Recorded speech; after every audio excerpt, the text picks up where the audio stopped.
থমাসের দোকানে 400 ললিপপ আছে এবং এগুলোর আপাতত দাম রাখা হয়েছে 50 সেন্ট। ধরি পি এর ফাংশন বিতে পি হলো বি ললিপপের দাম যখন ডলারে রূপান্তর করা হলো। যখন তুমি প্রবেশ করবে আমি একটি ক্যান্ডি কিনতে চাই, পি এর ফাংশন বি এ অন্তর্ভুক্ত। তুমি এই ক্যান্ডির দাম দেখতে পাবে। যে কোনো ধরনের সংখ্যা ফাংশনের ক্ষেত্রফল নির্দেশ করার জন্য আরও নির্দিষ্ট হওয়া উচিত নয় কি?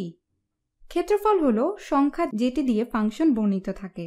এ দিয়ে বোঝায় এর মধ্যে সব অন্তর্ভুক্ত। তাহলে সবগুলো সংখ্যা দিয়ে বি বোঝায়। পি এর ফাংশন বি এর জন্য প্রতিস্থাপিত বর্ণিত রেঞ্জ থেকে এসেছে।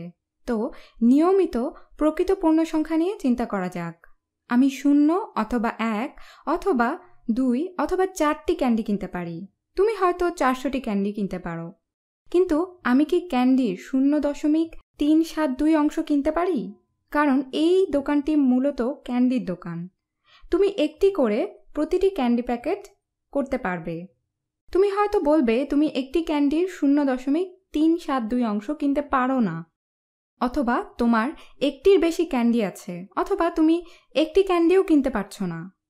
1, 2, 3, 400টি শুধু তুমি কিনতে পারো। তাহলে এই সমস্যার সমাধান এই ফাংশনের অঞ্চলে স্থির ধরে নিতে পারো। বি হয়তো এই সংখ্যাগুলোর সাবসেট হিসেবে ধরে নিতে পারো। তুমি প্রকৃতপক্ষে একটি ক্যান্ডি কিনতে পারো না। যাই হোক, পূর্ণ সংখ্যাগুলো ভুলের সাবসেট হতে পারে যদি একটি ক্যান্ডির পাই থাকে। আমি হয়তো বলবো তুমি কিনতে পারবে না, কিন্তু তুমি হয়তো 2টি আয়তাকার ক্যান্ডি কিনতে পারো। তুমি পূর্ণ সংখ্যা হিসেবে ক্যান্ডি কিনতে পারো। সবচেয়ে কম সংখ্যক ক্যান্ডি যদি কিনো সেটি হয়তো 0। এজন্য আমরা বন্ধনী ব্যবহার করব। তো সবচেয়ে কম সংখ্যক ক্যান্ডি তুমি কিনতে পারো সংখ্যা হিসেবে সেটি 0।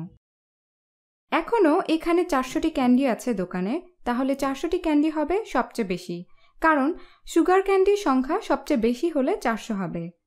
এখানেও বন্ধনী দেই। তাহলে তুমি কি ব্যবধান হিসেবে পূর্ণ সংখ্যা রাখার সুযোগ রাখছো? বি হয়তো পূর্ণ সংখ্যার একটি, এটি হয়তো রেঞ্জের একটি। সবচেয়ে কম হলো 0 আর সবচেয়ে বেশি হবে 400।